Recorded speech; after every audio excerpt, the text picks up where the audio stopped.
नमस्कार बच्चों। कैसे हैं आप सब लोग? सभी को मेरा नमस्कार, गुड इवनिंग। कैसे हैं आप सब लोग? उम्मीद है मस्त होंगे, स्वस्थ होंगे, बेहतर होंगे और आपकी पढ़ाई एकदम मस्त चल रही होगी। मैं अमित कुमार राजपूत स्वागत करता हूं आपके अपने प्यारे से चैनल AKR ऑनलाइन क्लासेस 1995 पर।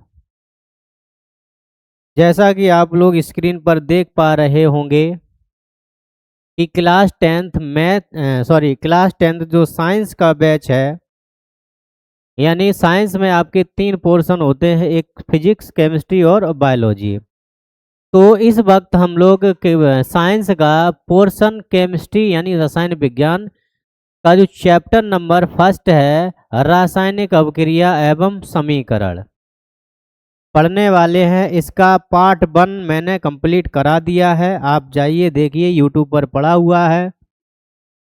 पार्ट 1 केमिस्ट्री यूट्यूब पर आपका पड़ा हुआ है, आराम से देखिए उसको, वीडियो को पूरा देखना, स्किप मत करना। एक एक चीज़ आपको, एक एक लाइन, एक एक शब्द, एक एक टॉपिक आपको समझ में आएगा। रसायन केवल पढ़ने की चीज़ नहीं है, यह अंडरस्टैंडिंग की जर्नी है। ठीक है, समझो केमिस्ट्री को आसान भाषा में, एक कदम सफलता की ओर, ये आपको व्यक्ति दिखाई दे रहा है, ये आपको केमिस्ट्री पढ़ाएगा। ठीक है, तो शुरू करते हैं टाइम वेस्ट ना करते हुए। मैंने आपको इसमें क्या क्या बताया था बेटा? उत्पाद क्या होते हैं, अभिकारक क्या होते हैं। मेन बात यही है, उत्पाद और अभिकारक क्या होते हैं।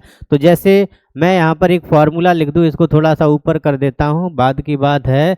मैंने एक बेटा यहाँ फार्मूला लिखा, हमने लिख दिया बेटा C+O2, C+O2 इजिकल टू में आपका बन जाएगा मेरे भाई क्या? CO2।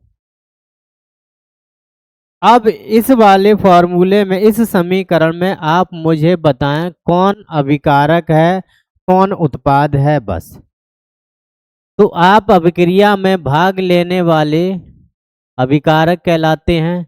तो ये वाला यानी लेफ्ट हैंड वाला जो पोर्शन होगा वो अभिकारक का होगा, और अभिकारक के बाद जो उत्पाद होता है उसी को हम लोग, निर्माण होता है उसी को क्या बोलते हैं? उत्पाद। अभिक्रिया में भाग लेने वाले उत्पाद अभिकारक कहलाते हैं, और जिनसे नया पदार्थ बनता है वो उत्पाद कहलाता है। यानी C+O2 is gives out CO2 यानी कार्बन डाइऑक्साइड। उम्मीद है आपको ये बात समझ में आई होगी। तो बस, तो इसके बाद वाला टॉपिक हम कंप्लीट करते हैं बेटा। एक एक चीज समझना, एक एक पॉइंट क्लियर करना मेरे भाई, एक एक टॉपिक को क्लियर करते हुए हम लोग चलेंगे। तो टॉपिक हमारा फर्स्ट टॉपिक बेटा क्या है? फर्स्ट टॉपिक यही है कि संतुलित रासायनिक समीकरण क्या है। मैं बेटा कल की जो क्लास होगी उस क्लास में मैं आपको कम से कम 10 ऐसे समीकरण लेके आऊँगा जिन्हें क्वेश्चन मैं यहाँ लिखूंगा, फिर वीडियो को पॉज करना है, फिर आपको उसका जवाब देना है। नहीं आएगा फिर मैं उसका 1 मिनट बाद खुद मैं जवाब दूंगा, खुद मैं यहाँ पर सॉल्व करूंगा। क्लियर है? 10 क्वेश्चन लेके आएंगे, रासायनिक समीकरण, और रासायनिक समीकरण को संतुलित करना, कैसे संतुलित करते हैं ये मैं आपको कल सिखाऊंगा। बस आज पढ़िए आप कि रासायनिक समीकरण क्या है और रासायनिक समीकरण को संतुलित करना क्यों आवश्यक है। ये आपका बेटा मोस्ट इंपॉर्टेंट क्वेश्चन है। बोर्ड एग्जाम में, क्लास 10th यूपी बोर्ड में कई बार आ चुका है कि रासायनिक समीकरण क्या है, रासायनिक समीकरण संतुलित करना क्यों आवश्यक है। तो आइए जरा हम पढ़ते हैं बेटा, रासायनिक समीकरण क्या है, किसे कहते हैं। जब किसी रासायनिक समीकरण में विभिन्न तत्वों के परमाणुओं की संख्या, लिखा है ना संतुलित रासायनिक समीकरण, संतुलित का मतलब क्या होता है बेटा? दोनों तरफ वैल्यू कैसी होनी चाहिए? बराबर। ऐसे हो जाए तो संतुलित होगा? नहीं। ऐसे हो जाए तो संतुलित होगा? नहीं। ऐसे आ जाए मतलब ये दोनों मान आपस में कैसे होने चाहिए? बराबर होने चाहिए। वही यहाँ समीकरण में लिखना है कि अभिकारक में और उत्पाद में, दोनों पक्षों में प्रत्येक तत्व के परमाणुओं की संख्या समान होनी चाहिए, संतुलित रासायनिक समीकरण कहलाता है। वही बोर्ड पर लिखा हुआ है बेटा, देखना क्या लिखा है। जब किसी रासायनिक समीकरण में विभिन्न तत्वों के परमाणुओं की संख्या यानी दोनों ओर बराबर होती है तो उसे संतुलित रासायनिक समीकरण कहते हैं। क्लियर है? दोनों पक्षों में प्रत्येक तत्व के परमाणुओं की संख्या समान होगी, संतुलित रासायनिक समीकरण कहलाएगा। ये तो क्वेश्चन हो गया कि संतुलित रासायनिक समीकरण क्या है। आगे क्या लिखा है, रासायनिक समीकरण को संतुलित करना क्यों आवश्यक है, तो उसके लिए ये वाला पार्ट है। रासायनिक समीकरण को संतुलित करना इसीलिए आवश्यक है क्योंकि इसके द्वारा न केवल समीकरण की पूरी जानकारी प्राप्त होती है बल्कि अभिकारकों और उत्पादों के परमाणुओं की वास्तविक संख्या की भी सटीक जानकारी प्राप्त होती है। यह द्रव्यमान संरक्षण के नियम का पालन करने के लिए अनिवार्य है। इसीलिए रासायनिक समीकरण को संतुलित करना आवश्यक होता है। उम्मीद है आपको समझ में आया होगा। आगे की कार्रवाई शुरू करते हैं। अगला टॉपिक देखना बेटा, अगला हमारा क्या है, अगला क्या है देखो, हम ऊपर बढ़ाते चलेंगे, परेशान मत होइए। प्रश्न हमारा क्या है बेटा, रासायनिक अभिक्रिया किसे कहते हैं? मोस्ट इंपॉर्टेंट क्वेश्चन, रासायनिक अभिक्रिया किसे कहते हैं, यह कितने प्रकार की होती है, प्रत्येक को उदाहरण देकर समझाइए। तो मेरे भाई रासायनिक अभिक्रिया आप हेडिंग डाल लीजिए। जो भी बच्चे जहाँ से भी देख रहे हैं इस वीडियो को, प्लीज़ उनसे निवेदन है, उनसे रिक्वेस्ट है कि अपने पास अपने हाथ में बेटा पेन और कॉपी जरूर लेकर बैठें। जो भी मैं यहाँ बोलता चलूँ उसको आप अपनी कॉपी पर नोट डाउन करते चलिए, अपना एक नोट्स बनाते चलिए, खुद का एक नोट्स बनाते चलिए, जिससे जब आप रिवीजन करेंगे उस समय ये काम में देगा। फिर आपकी चैप्टर बाय चैप्टर बड़ी बड़ी क्लासें आएंगी, मैराथन क्लासें चलेंगी। अभी तो शुरुआत है, अभी तो बस शुरुआत हुई है। ठीक है, तो रासायनिक अभिक्रिया किसे कहते हैं? जब दो या दो से अधिक पदार्थ मिलकर एक नए गुणधर्म वाले पदार्थ का निर्माण करते हैं। जब दो या दो से अधिक पदार्थ मिलकर एक नए गुणधर्म वाले पदार्थों का निर्माण करते हैं तो ऐसी अभिक्रिया को रासायनिक अभिक्रिया कहते हैं। तो ध्यान देना, जब दो या दो से अधिक पदार्थ मिलकर एक नए गुणधर्म वाले पदार्थ का निर्माण करते हैं तो ऐसी अभिक्रिया रासायनिक अभिक्रिया कहलाती है। आइए जरा इनकी एग्जाम्पल देख लेते हैं। एग्जाम्पल में आपने लिखा है सी क्या है, हमारा कार्बन है, और जो एस आपको जो दिखाई दे रहा है, हम इधर लिख दे रहा हूं बेटा मैं, यहाँ पर आपका पहला उदाहरण है कार्बन। कार्बन जो एस दिखाई दे रहा है, एस का मतलब इसकी अवस्था, मैंने पहले वीडियो में बताई है, अवस्था ठोस, ठीक है, सॉलिड हो गया है, एक जलीय एक्वस होता है, एक गैस अवस्था, एक लिक्विड अवस्था है। सॉलिड को एस से शो करते हैं, लिक्विड को एल से शो करते हैं, द्रव जो लिक्विड होता है एल से शो करते हैं, गैसीय अवस्था को जी से शो करते हैं, और एक्वस जलीय अवस्था को ए क्यू से शो करते हैं। तो देखना प्लस का हमारे पास दूसरा क्या है, ऑक्सीजन है। ऑक्सीजन क्या है बेटा, गैस है। इजिकल टू में गिब्स आउट में क्या मिल जाएगा, CO2, ये भी हमारी क्या है, गैस है। देखिए अभिकारक में आपको क्या दिखाई दे रहा है, कार्बन, और अभिकारक में आपको दिखाई दे रहा है ऑक्सीजन। कार्बन और ऑक्सीजन मिलकर बना क्या है, कार्बन डाइऑक्साइड। वही आपका लिखा है कि जब दो या दो से अधिक पदार्थ मिलकर एक नया गुणधर्म मिल गया जिसे कार्बन डाइऑक्साइड, एक नया पदार्थ बन गया है कार्बन डाइऑक्साइड जो गैसीय अवस्था में है, तो ऐसी अभिक्रिया को रासायनिक अभिक्रिया कहते हैं। और दूसरा उदाहरण देखना बेटा, दूसरा उदाहरण हमारा यहाँ लिखा हुआ है। दूसरा उदाहरण क्या लिखा है, देखो हाइड्रोजन गैस है और इसके साथ अभिक्रिया करा दी बेटा ऑक्सीजन की, ये भी गैस है। इस गिब्स आउट में क्या मिल गया हमको, जल मिल गया है। ठीक है, और जल ये किस अवस्था में आ गया है, लिक्विड फॉर्म में आ गया है। आइए जरा इसको करते हैं बैलेंस, संतुलित भी करना सीख लीजिए क्योंकि आप बहुत सारे क्वेश्चन लेके आएंगे, थोड़ा थोड़ा यहीं से सॉल्व करना सीखिए कि संतुलित इसको हम कैसे करते हैं। अब मुझे एक बात बताइए बेटा, अब संतुलित करना कैसे है, देखिए पहले तो आप अभिकारक और उत्पाद समझ में आया। अभिकारक क्या होते हैं? लेफ्ट हैंड वाले अभिकारक, राइट हैंड वाले उत्पाद कहलाते हैं। ठीक है, अब यहाँ पर कंडीशन क्या है? देखो, अभिकारक में हाइड्रोजन बच्चों कितने हैं? 2 हाइड्रोजन है। उत्पाद में भी 2 हाइड्रोजन है, कोई प्रॉब्लम नहीं है। ठीक है, अब अभिकारक में मेरे भाई ऑक्सीजन कितने हैं? तो आप बोलोगे अभिकारक में ऑक्सीजन सर 2 हैं, बट उत्पाद में ऑक्सीजन कितना है? 1 है। हमें 2 ऑक्सीजन बनाने हैं। कितने बनाने हैं? 2 बनाने हैं। तो हम यहाँ गुणा नहीं करेंगे, याद रखना है। हम गुणा इसमें नहीं करेंगे, इसके आगे नहीं करेंगे, ये भी आपको ध्यान रखना है। गुणा कहाँ पर होगा? गुणा कहाँ पर होगा? गुणा बेटा बिल्कुल आगे होगा। अब आपके ऑक्सीजन कितने हो गए हैं भैया? 2 हो गए हैं। ऑक्सीजन तो कन्फर्म है 2 हो गए हैं, बट हाइड्रोजन चेक कर लेना बेटा। 2 दूनी 4, तो हाइड्रोजन 4 हो गए हैं, तो इधर हाइड्रोजन 2 हैं, तो कितने की कमी है? 2। ये हो गई समीकरण बैलेंस। उम्मीद है आपको टॉपिक समझ में आया होगा। आगे बढ़ते हैं, ध्यान से समझते चलना बेटा। फिर हमारा टॉपिक क्या लिखा है बेटा? रासायनिक अभिक्रिया के प्रकार। तो रासायनिक अभिक्रिया निम्न प्रकार की होती है। पहला लिखा है बेटा संयोजन अभिक्रिया, या इसी को योगात्मक अभिक्रिया कहते हैं। कॉम्बिनेशन रिएक्शन हो गई। तो संयोजन अभिक्रिया या योगात्मक अभिक्रिया, अभिक्रियाएं बहुत सी होती हैं, लेकिन हमने मुख्य लिखी हुई हैं, और भी आगे पढ़ेंगे। बहुत सारी चीजें, बड़ा टॉपिक है, बड़ा लेसन है। ठीक है, बड़ा चैप्टर है, कोई दिक्कत नहीं है, एक एक करके सीखते हुए चलेंगे। तो रासायनिक अभिक्रिया पहली क्या है? संयोजन अभिक्रिया, या इसी को योगात्मक अभिक्रिया कहते हैं।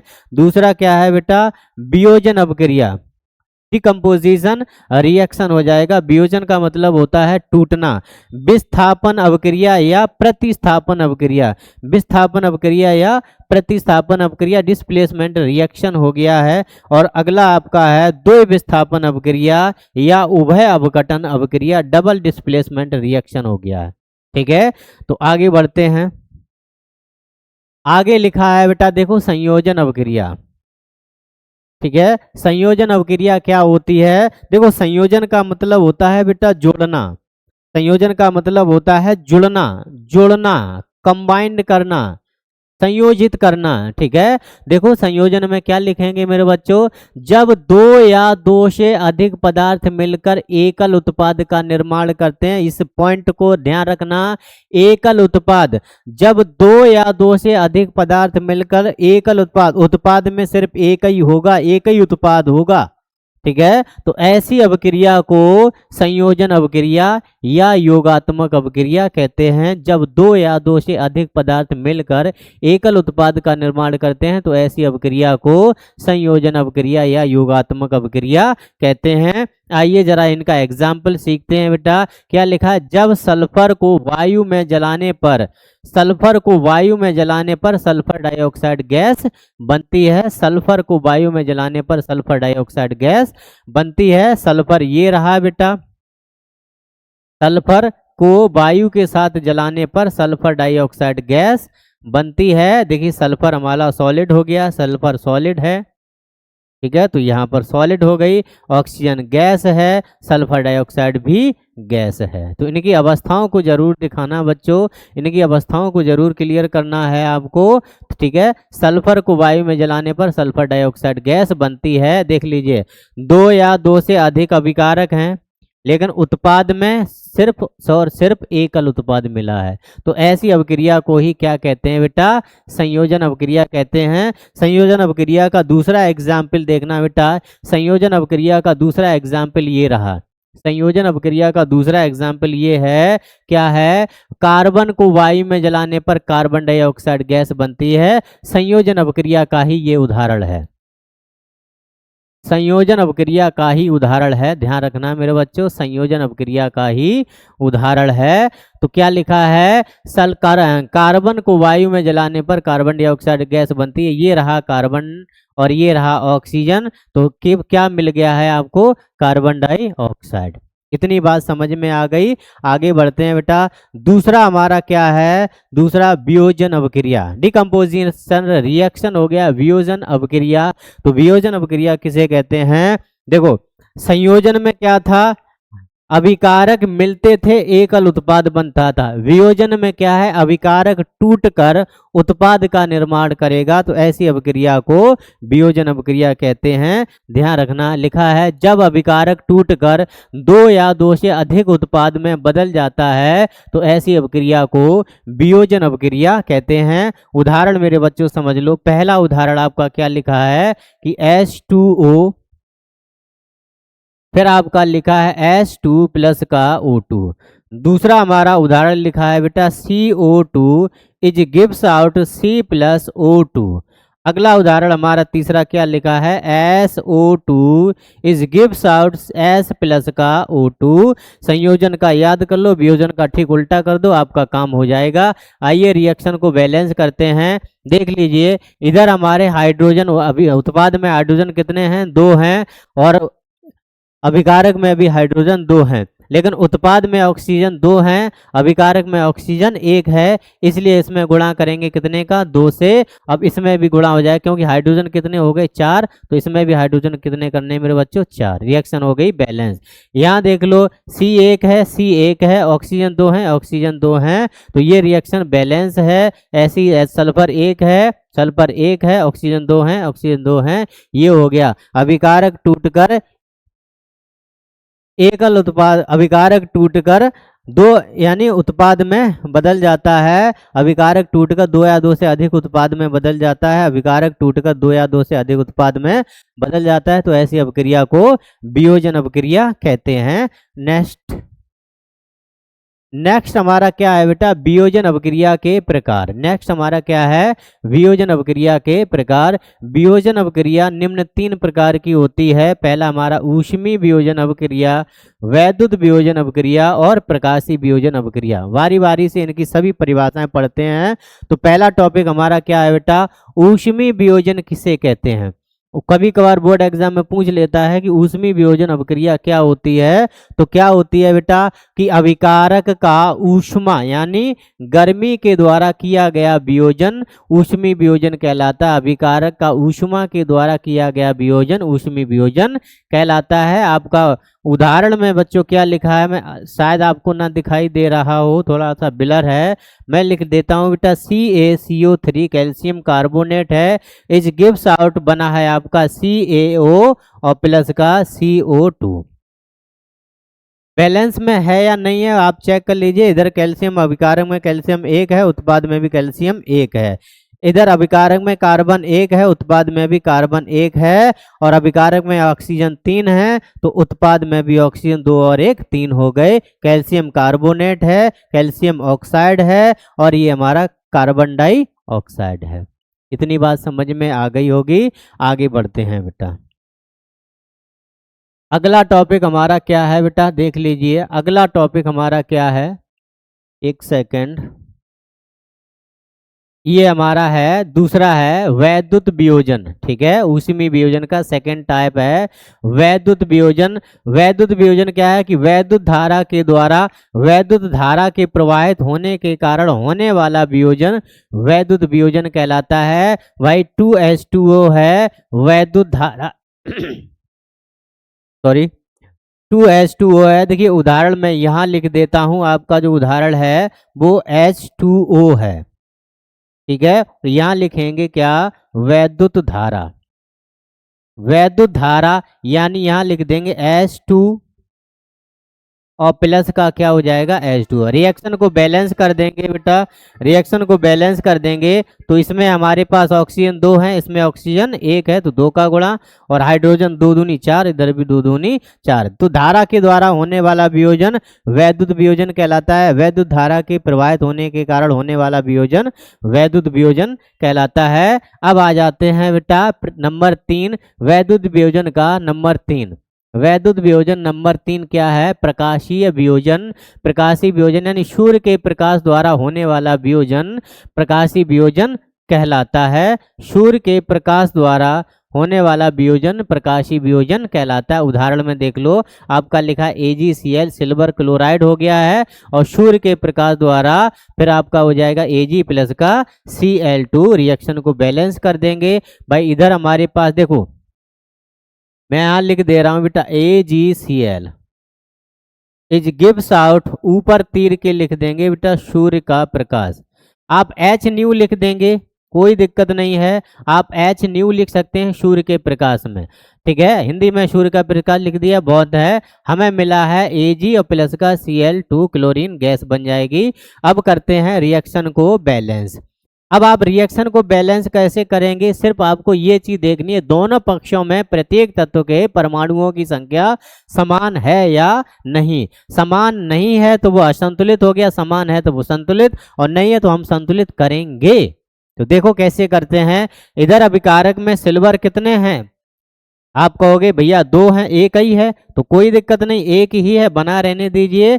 अब आप देखो उत्पाद में क्लोरीन कितने हैं 2, लेकिन अभिकारक में क्लोरीन कितने हैं 1, इसका मतलब गुणा इसमें हो जाएगा कितने का 2 का, और 2 Ag हो गए तो इधर भी कितने का मल्टीप्लाई होगा 2। ये इस टाइप से रिएक्शन हो गई बैलेंस। उम्मीद है आपको प्रकाशीय वियोजन समझ में आया है। नेक्स्ट हमारा क्या है, तीसरा हेडिंग है अभिक्रिया यानी विस्थापन अभिक्रिया, इसी को बोलते हैं क्या, प्रतिस्थापन अभिक्रिया।